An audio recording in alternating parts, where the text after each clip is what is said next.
Good morning student.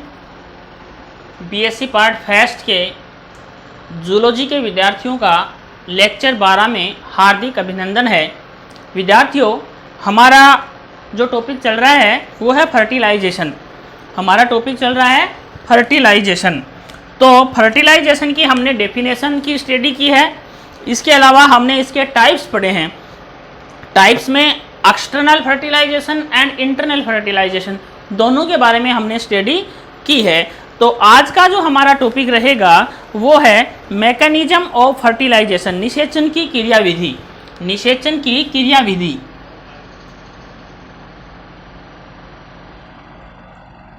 निषेचन की क्रियाविधि 6 नंबर का क्वेश्चन आता है और क्रियाविधि के जो स्टेप हैं उनमें से शॉर्ट नोट पूछे जाते हैं 3-3 नंबर के। तो देखिए, इसमें पहला इसकी मैकेनिज्म जो है वो एक जटिल प्रक्रिया है। फर्टिलाइजेशन की जो प्रोसेस है वो एक जटिल प्रक्रिया है और इस प्रक्रिया में 5 पद हैं। कितने पद हैं? 5 पद हैं। इसमें पहला पद का नाम है शुक्राणु का अंडाणु तक पहुंचना। पहला पद है शुक्राणु का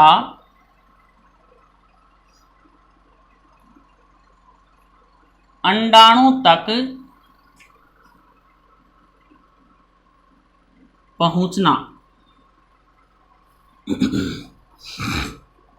दूसरा पद जो इसका है शुक्राणु का संपर्क एवं निषेचन क्षमता।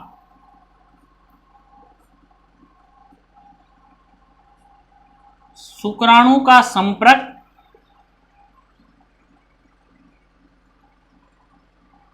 एवं निषेचन क्षमता।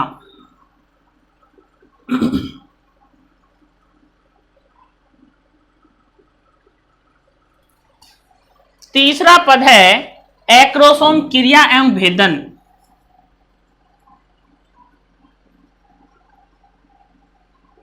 एक्रोसोम क्रिया एवं भेदन।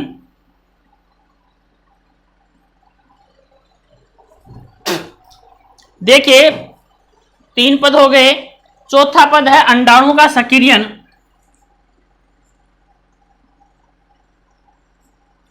अंडाणु का सक्रियण।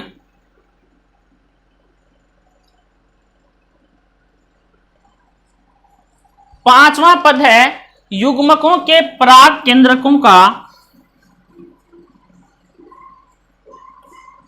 युग्मकों के पराग केंद्रकों का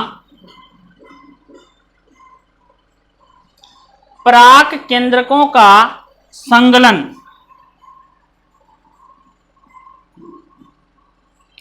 ये 5 पद हैं और ये 5 पद जो है वो निषेचन की क्रिया को कंप्लीट करते हैं। इसमें देखिए, सबसे पहला पद है शुक्राणु का अंडाणु तक पहुंचना।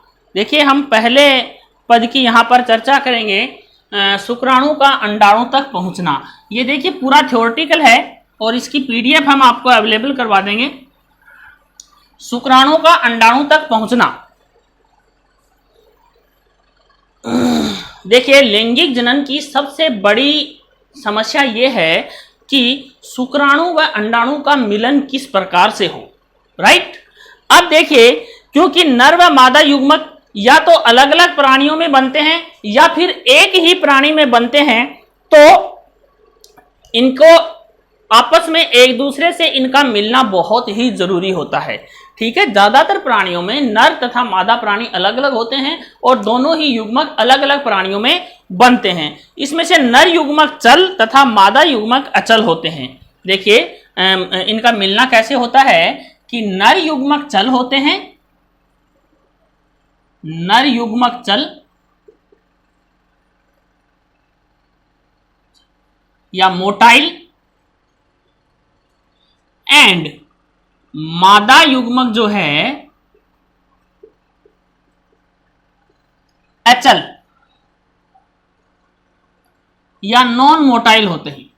नॉन मोटाइल होते हैं। ओके, युग्मक क्या करते हैं, युग्मक केवल कुछ घंटों तक ही जीवित बने रहते हैं। युग्मक कुछ घंटों तक ही जीवित रहते हैं। युग्मक लगभग 24 घंटे तक ही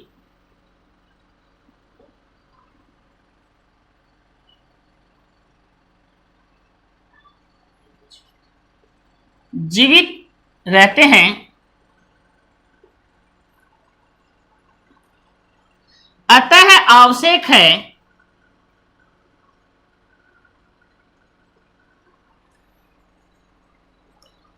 कि अति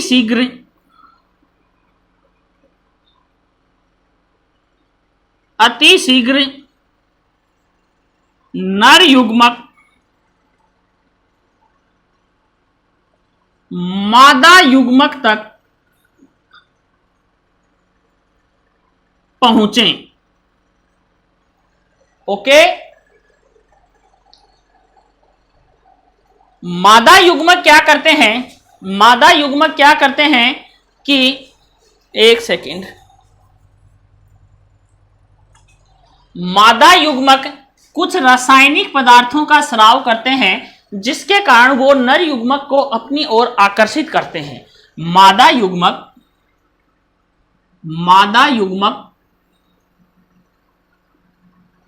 कुछ रसायनों का स्राव करते हैं, कुछ रसायनों का स्राव करते हैं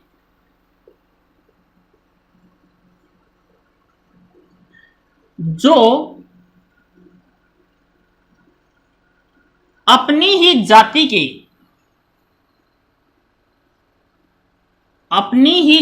के नर युग्मकों को अपनी ओर आकर्षित करते हैं,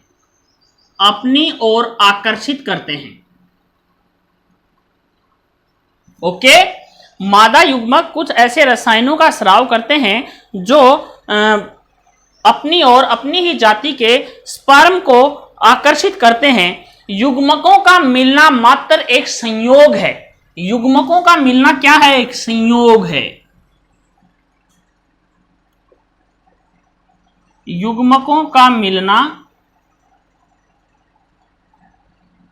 एक संयोग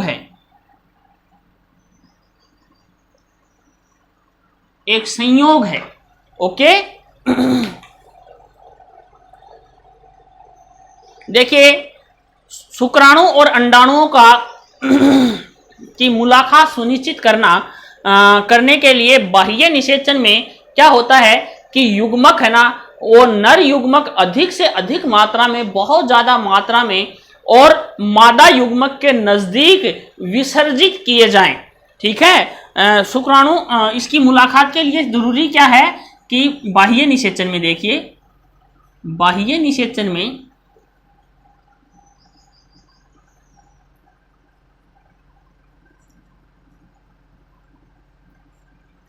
अधिक संख्या में नर युग्मक मादा युग्मक के नजदीक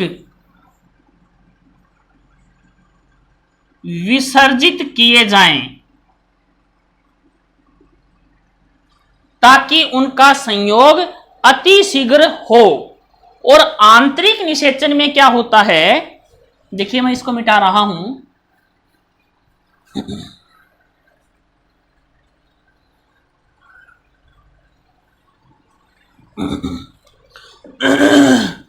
आंतरिक निषेचन में क्या होता है,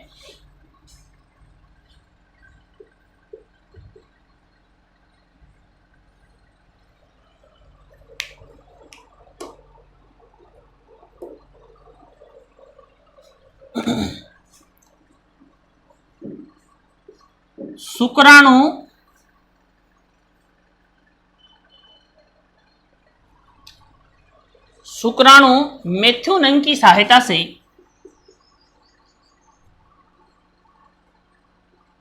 मिथुन अंग की सहायता से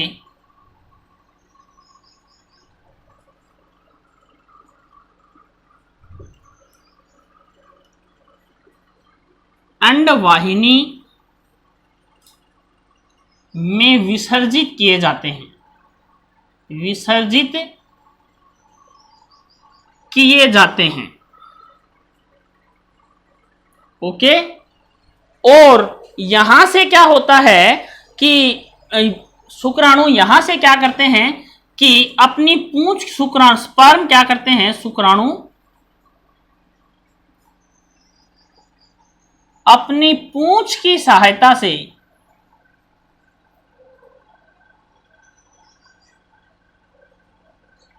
गति करते हुए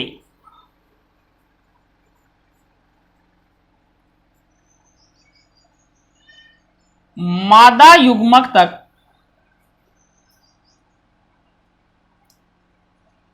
पहुंचते हैं, मादा युग्मक तक पहुंचते हैं। और इसमें भी क्या है कि शुक्राणु अधिक मात्रा में, स्पर्म अधिक मात्रा एवं मादा युग्मक के नजदीक, मादा युग्मक के नजदीक विसर्जित किए जाते हैं, विसर्जित किए जाते हैं, ताकि कोई ना कोई शुक्राणु, ताकि क्या हो, कोई ना कोई शुक्राणु अंडाणु तक पहुंच जाए। और इसके लिए एक और है कि अंडाणु का आकार बड़ा होता है, अंडाणु का आकार क्या होता है, बड़ा होता है, जो शुक्राणु को अपनी ओर सतह ज्यादा होने की वजह से शुक्राणु के संपर्क में जल्दी आ जाता है। तो इस प्रकार से शुक्राणु जो है वो अंडाणु तक पहुंचते हैं। देखिए, शुक्राणु का अंडाणु तक पहुंचना, सबसे पहले मैंने बताया कि नर युग्मक जो है वो मोटाइल होते हैं तथा मादा युग्मक नॉन मोटाइल होते हैं। तो शुक्राणु का जीवन काल छोटा होता है, जिस कारण से यह आवश्यक है कि शुक्राणु जो है वो अति शीघ्र मादा युग्मक तक पहुंचे। इसके लिए बाह्य निषेचन में क्या होता है कि शुक्राणु जो है नर युग्मक हैं वो मादा युग्मक के नजदीक अधिक से अधिक मात्रा में या अधिक संख्या में विसर्जित किए जाते हैं।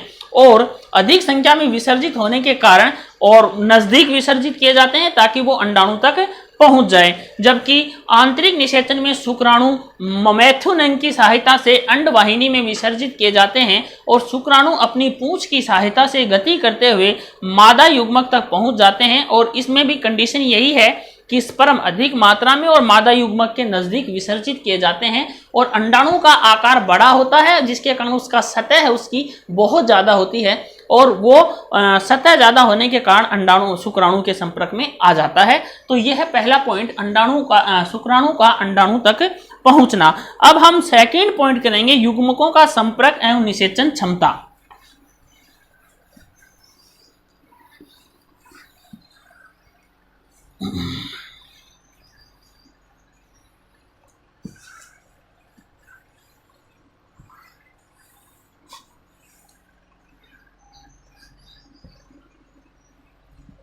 सेकंड पॉइंट है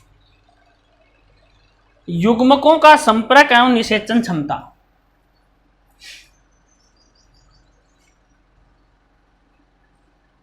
युग्मकों का संपर्क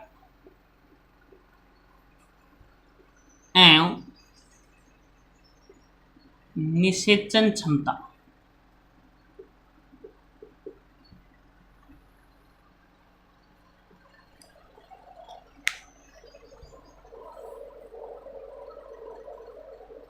देखिए, युग्मकों की मुलाकात हो जाने पर उनमें संपर्क स्थापित होता है, उनमें संपर्क स्थापित होता है और संपर्क केवल जाति विशेष अंडाणु, जाति विशेष शुक्राणु के बीच ही स्थापित होता है। संपर्क क्या होता है?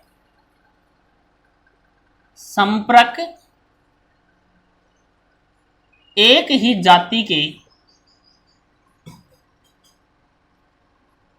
युग्मकों के मध्य होता है, युग्मकों के मध्य होता है। मध्य होता है। ओके, इसके बाद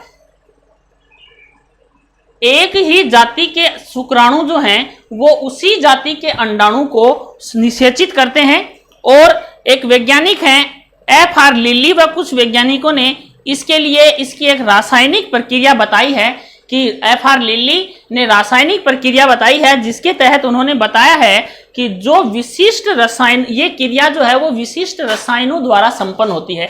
F.R. लिली के अनुसार, F.R. लिली के अनुसार विशेष रसायनों द्वारा ये क्रिया संपन्न होती है। विशेष रसायनों द्वारा ये क्रिया संपन्न होती है भाई, विशेष रसायनों द्वारा ये क्रिया संपन्न होती है, क्रिया संपन्न होती है, संपन्न होती है। इसमें क्या होता है, देखिए कि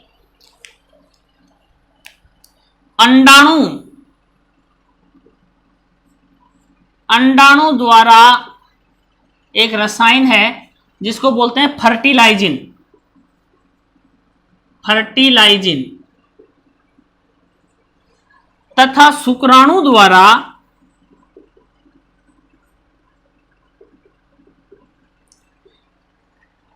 एंटी फर्टिलाइजिन, एंटी फर्टिलाइजिन, इनका सीक्रेशन किया जाता है, स्राव किया जाता है। और ये दोनों एक दूसरे के साथ इस पर, ये जोना पेल्यूसिडा जो है उससे स्रावित होता है और ये जो स्पर्म है उसकी लेयर से स्रावित होता है। इन दोनों की क्रिया के अंतर्गत विशेषता ये है कि ये दोनों एंटीजन एंटीबॉडी की तरह काम करते हैं, एंटीजन एंटीबॉडी की तरह कार्य करते हैं, या एंटीजन एंटीबॉडी की तरह काम करते हैं, ठीक है, एंटीजन एंटीबॉडी रिएक्शन की तरह। या फिर इसको हम कहें ये लॉक एंड की थ्योरी की तरह कार्य करते हैं, लॉक एंड की थ्योरी की तरह ये कार्य करते हैं। ओके, इसके लिए जो फर्टिलाइजिन है ये ग्राहक की तरह कार्य करता है, ग्राहक ये इसको ग्रहण करता है और इस पे अनेक जो ग्राहक साइट जो हैं, रिसेप्टर साइट जो हैं वो इस पे पाई जाती हैं, ठीक है ना। इसके बाद इसके अंदर फर्टिलाइजिन जो है, और फर्टिलाइजिन और एंटी फर्टिलाइजिन के बीच विशेष प्रकार की क्रिया होती है। फर्टिलाइजिन की संरचना व कार्य का वर्णन F.R. लिली ने किया। फर्टिलाइजिन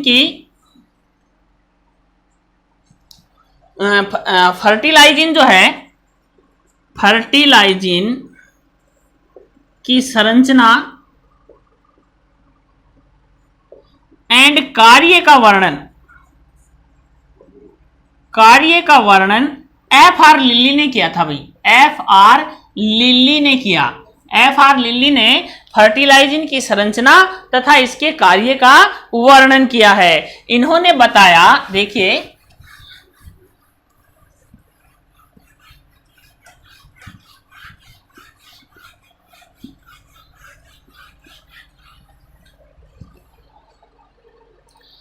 इनके अनुसार ये ग्लाइकोप्रोटीन या म्यूकोपॉलीसेकेराइड है।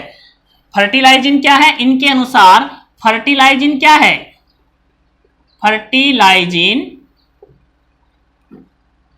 क्या है भैया, फर्टिलाइजिन एक ग्लाइकोप्रोटीन है, एक ग्लाइकोप्रोटीन है, ग्लाइकोप्रोटीन या म्यूकोपॉलीसेकेराइड या म्यूकोपॉलीसेकेराइड है। ये किसने बताया, F.R. लिली ने बताया है। ओके, मोनोसेकेराइड, इसमें मोनोसेकेराइड एमिनो अम्ल के विशेष अणु पाए जाते हैं। इसमें मोनोसेकेराइड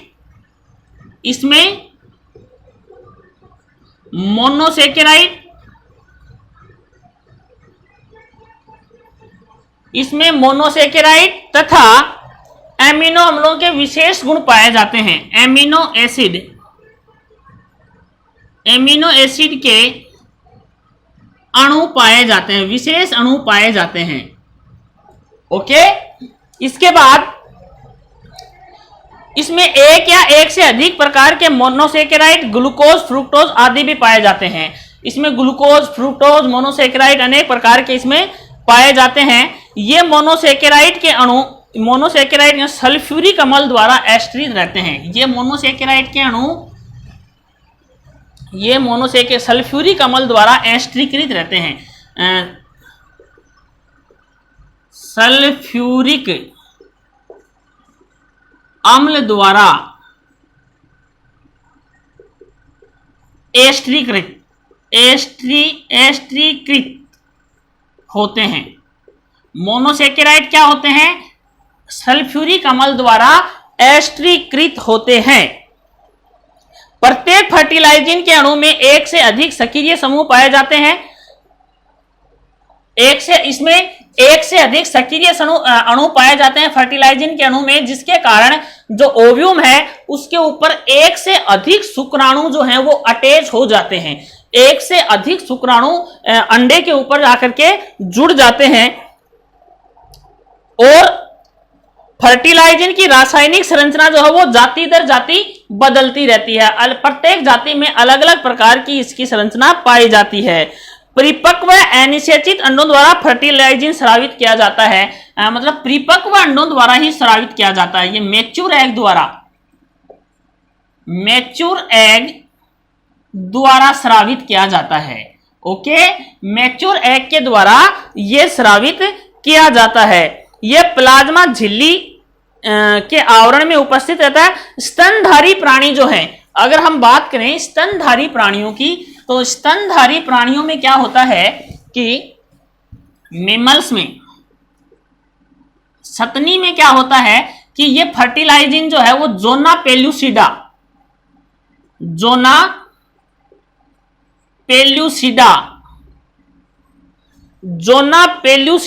की कोशिकाएं फर्टिलाइजिन का स्राव करती हैं। जोना पेल्यूसाइड की कोशिकाएं की सेल फर्टिलाइजिन का स्राव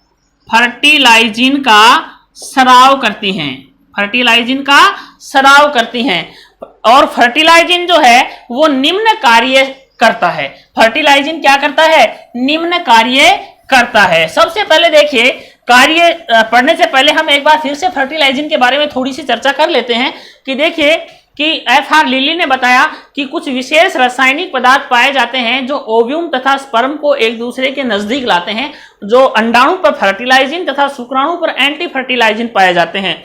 जो फर्टिलाइजिन है उसके लिए उसकी रासायनिक संरचना तथा कार्यों का वर्णन F.R. लिली ने किया और उन्होंने बताया कि इसके ऊपर अनेक रिसेप्टर पाए जाते हैं जो अनेक शुक्राणुओं को अपने ऊपर बाइंड कर लेते हैं। ये ग्लाइकोप्रोटीन है और इसके अंदर मोनोसेकेराइड पाया जाता है और इसके अलावा मोनोसेकेराइड के अलावा सल्फ्यूरिक अम्ल भी इसमें पाया जाता है। सल्फ्यूरिक अम्ल के द्वारा ये एस्टरीकृत रहते हैं। मोनोसेकेराइड जो है, इसका जो मोनोसेकेराइड है वो सल्फ्यूरिक अम्ल द्वारा एस्टरीकृत रहता है। इसके अलावा जो फर्टिलाइजिन अणु है उसके अंदर मैच्योर अंडों के अंदर ये स्रावित किया जाता है और स्तनी के अंदर ये जोना पेल्यूसिडा की कोशिकाओं के द्वारा स्रावित किया जाता है। और इसके प्रमुख कार्य निम्न प्रकार हैं। नंबर 1, यह स्वजातीय शुक्राणुओं के समूह को चिपकाने में सहायक है। यह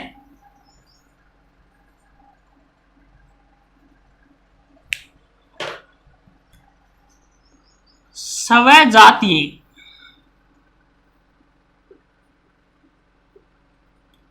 शुक्राणुओं को चिपकाने में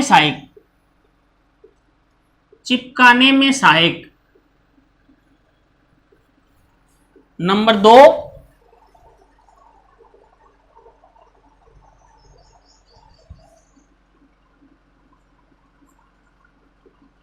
शुक्राणु को चिपकाकर निषेचन को सुनिश्चित करता है, निषेचन को सुनिश्चित करता है, सुनिश्चित करता है। ठीक है। नंबर 3, शुक्राणुओं को निषेचन क्षमता प्रदान करता है, शुक्राणुओं को निषेचन क्षमता प्रदान करता है, निषेचन क्षमता प्रदान करता है। ओके। इसके अलावा देखिए फर्टिलाइजिन, एंटी फर्टिलाइजिन शुक्राणु की सतही झिल्ली पर पाया जाता है और यह फर्टिलाइजिन की जाति विशिष्ट, यह अम्लीय प्रकार की प्रोटीन है। देखिए एंटी फर्टिलाइजिन की अगर हम बात करें, एंटी फर्टिलाइजिन, फर्टिलाइजिन ये शुक्राणु की झिल्ली पर पाया जाता है, झिल्ली पर पाया जाता है। ओके। इसके बाद जाति विशिष्ट होता है, जाति विशिष्ट होता है। इसके बाद अम्लीय प्रोटीन पाए जाते हैं इसमें, अम्लीय प्रोटीन पाए जाते हैं इसमें, अम्लीय प्रोटीन पाए जाते हैं। अणु भार 10,000 होता है, मोलिकुलर वेट 10,000, और ये इस फर्टिलाइजिंग अणु में इस प्रकार फिट होता है जैसे लॉक एंड की, लॉक एंड की थ्योरी को ये फॉलो करता है। F.R. लिल्ली व टाइलर तथा वासरमैन व सेलिंग ने फर्टिलाइजिन व एंटी फर्टिलाइजिन की क्रिया विधि को समझाया और सिद्धांत प्रस्तुत किए। देखिए F.R. लिल्ली, टाइलर, सेलिंग आदि वैज्ञानिकों ने फर्टिलाइजिन और एंटी फर्टिलाइजिन की जो क्रिया विधि है उसको समझाया और उसके बारे में बताया। टाइलर के अनुसार अब टाइलर के अनुसार हम बात करेंगे यहां पर।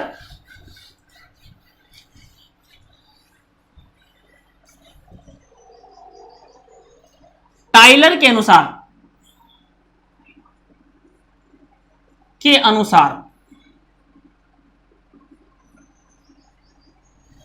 टाइलर के अनुसार फर्टिलाइजिन के अणु सूक्ष्मांकुरों के सिरों पर पाए जाते हैं। फर्टिलाइजिन के अणु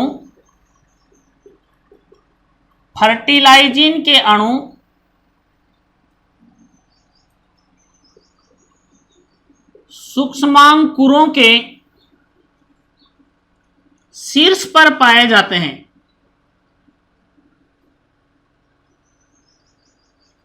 शीर्ष पर पाए जाते हैं,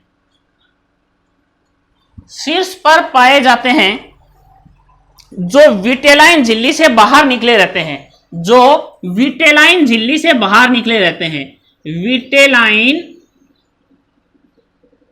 झिल्ली से बाहर निकले रहते हैं। ओके। विटेलाइन झिल्ली से क्या रहते हैं, ये बाहर निकले रहते हैं। जब शुक्राणु इनके संपर्क में आता है, जब शुक्राणु इनके संपर्क में आता है, जब शुक्राणु इनके संपर्क में आता है, इनके संपर्क में आता है तो क्या करते हैं ये फर्टिलाइजिन एंटी फर्टिलाइजिन से क्रिया कर शुक्राणु को विटेलाइन के भीतर जाने देता है। तो क्या होता है, फर्टिलाइजिन एंटी फर्टिलाइजिन क्रिया कर, फर्टिलाइजिन एंटी फर्टिलाइजिन क्रिया कर शुक्राणु को अंदर जाने दिया जाता है, जाने दिया जाता है। ओके। फर्टिलाइजिन एंटी फर्टिलाइजिन क्रिया कर शुक्राणु को भीतर जाने दिया जाता है, वह सूक्ष्मांकुर अवशोषित हो जाते हैं। एंड सूक्ष्मांकुर अवशोषित हो जाते हैं। क्या हो जाते हैं? सूक्ष्मांकुर अवशोषित हो जाते हैं। इसके बाद और अन्य शुक्राणु बाहर रोक दिए जाते हैं तथा अन्य शुक्राणु, अन्य स्पर्म बाहर रोक दिए जाते हैं, रोक दिए जाते हैं। ओके। इसके बाद वासरमैन व सेलिंग ने, इसके बाद वासरमैन और सेलिंग ने क्या बताया वो देखिए।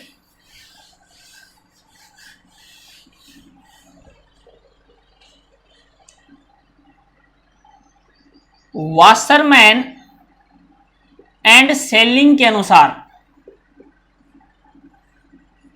वासरमैन तथा सेलिंग के अनुसार स्तनधारियों में निषेचन क्रिया का अध्ययन कर बताया कि इनके शुक्राणुओं में विशेष प्रकार का प्रोटीन युग्म पाया जाता है। स्तनधारी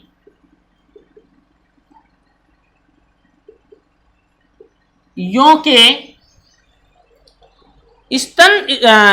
बताया कि स्तनधारियों के शुक्राणुओं में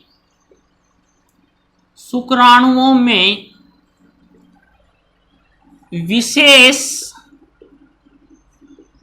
प्रोटीन युग्म पाया जाता है। प्रोटीन युग्म पाया जाता है, विशेष प्रोटीन युग्म पाया जाता है जो अंडाणु की सतह पर उपस्थित जोना पेलुसिडा में उपस्थित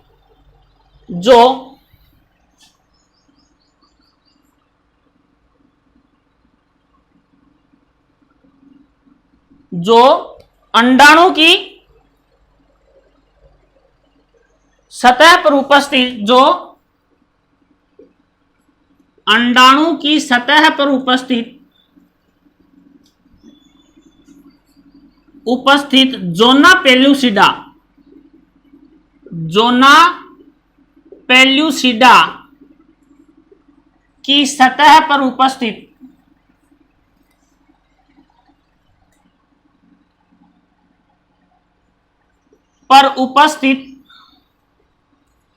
कार्बोहाइड्रेट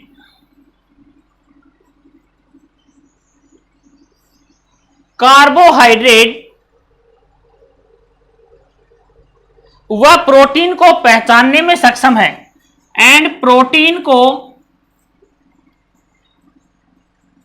पहचानने में सक्षम है, को पहचानने में सक्षम है शुक्राणुओं की झिल्ली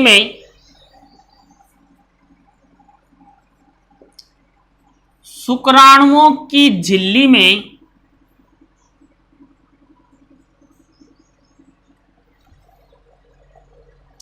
ग्लाइकोसाइड ट्रांसफरेज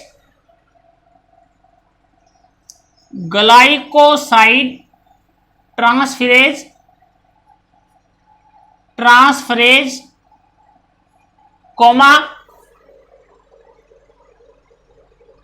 प्रोटीएज एंजाइमों के युग्म पाए जाते हैं, एंजाइम पेयर पाए जाते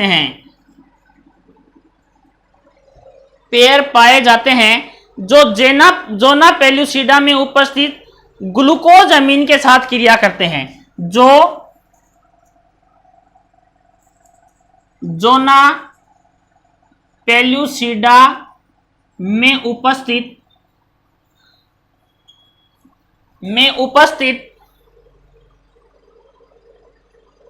ग्लूकोज एमीन से क्रिया करते हैं, ग्लूकोज एमीन से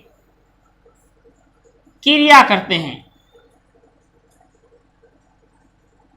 देखिए वासरमैन व सेलिंग ने बताया कि स्तनधारियों के शुक्राणुओं में विशेष प्रोटीन युग्म पाया जाता है जो अंडाणु की सतह पर उपस्थित जोना पेल्यूसिडा की सतह पर उपस्थित कार्बोहाइड्रेट व प्रोटीन को पहचानने में सक्षम है और शुक्राणुओं की झिल्ली में ग्लाइकोसाइड ट्रांसफरेज प्रोटीएज एंजाइम युग्म पाए जाते हैं जो जोना पेल्यूसिडा में उपस्थित ग्लूकोज एमीन से क्रिया करते हैं। इसके बाद है कैपेसिटेशन या निषेचन क्षमता। इसके बाद में है ये दूसरा पॉइंट निषेचन क्षमता, इसी का दूसरा पॉइंट जो है निषेचन क्षमता।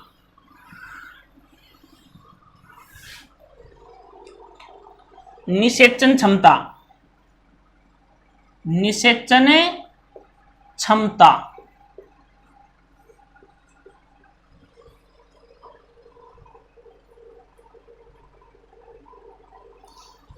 ये स्तनधारियों में देखी जाती है, स्तनधारी में देखी जाती है, देखी जाती है। देखिए स्तनधारी के अलावा अन्य जो प्राणी हैं उनमें यदि पात्र निषेचन करवाया जाता है, पात्र निषेचन करवाया जाता है तो क्या होता है कि शुक्राणु जो हैं अंडाणु को निषेचित कर देते हैं, निषेचित कर देते हैं। लेकिन स्तनधारियों में ऐसा नहीं होता। क्यों? क्योंकि जो स्पर्म है वो जब मादा के जनन वेश में जाते हैं तो वहां जाकर के दिखाई तो जब वो संकलित किए जाते हैं शुक्राणु नर ऑर्गन से, तब उस समय वो मैच्योर ही दिखाई देते हैं। लेकिन वास्तव में वो क्या है कि मैच्योर परिपक्व होते नहीं हैं। क्या होता है कि स्तनधारियों में वर्षण से प्राप्त शुक्राणु सतनी में वर्षण से प्राप्त शुक्राणु ऐसा नहीं कर पाते, नहीं कर पाते। क्यों? क्यों नहीं कर पाते? क्योंकि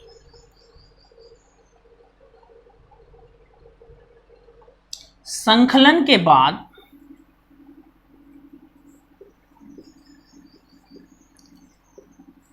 शुक्राणु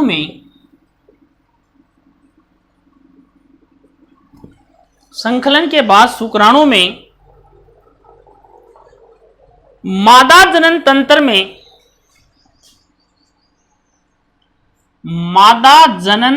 में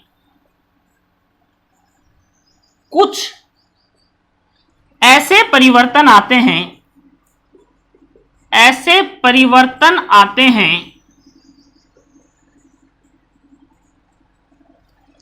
कुछ ऐसे परिवर्तन आते हैं जो उन्हें निषेचन योग्य बनाता है, जो इसे निषेचन योग्य बनाते हैं,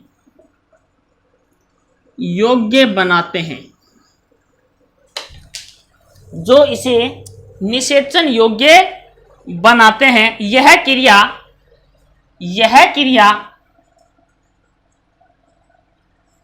निषेचन क्षमता कहलाती है, निषेचन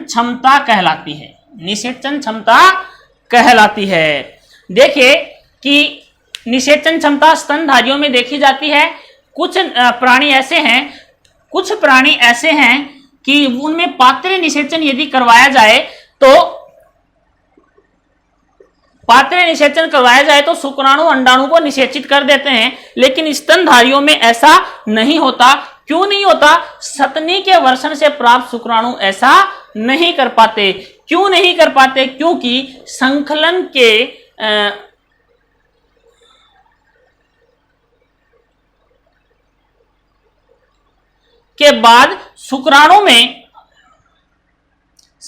के बाद शुक्राणु में मादा जनन तंत्र में कुछ ऐसे परिवर्तन आते हैं। मादा जनन तंत्र में पहुंचने पर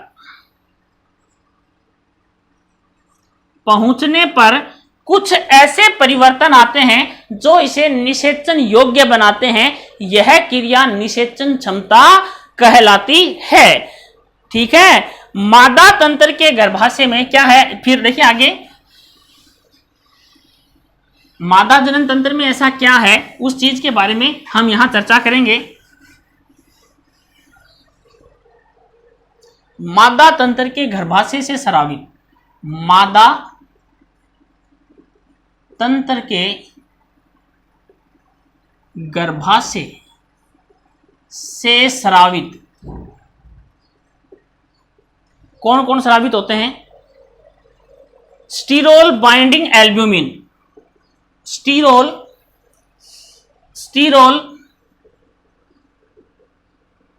binding albumin,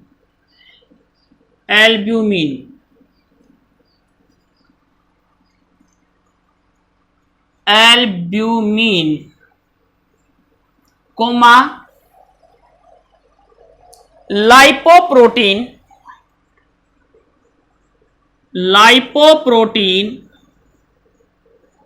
coma proteolytic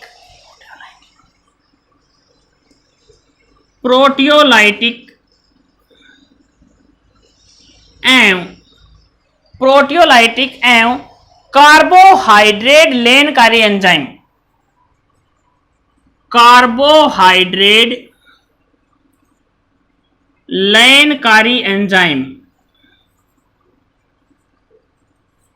लेनकारी enzyme के प्रभाव में शुक्राणु को यह क्षमता प्राप्त होती है। देखिए, मादा तंत्र के गर्भाशय से स्रावित sterol binding albumin, lipoprotein, proteolytic and carbohydrate लेनकारी एंजाइम के प्रभाव से शुक्राणु में यह क्षमता आती है, जिसे हम कैपेसिटेशन या निषेचन क्षमता कहते हैं। ओके, आज के लिए इतना ही। नेक्स्ट जो इसका स्टेप है वो हम नेक्स्ट वीडियो में करेंगे। धन्यवाद।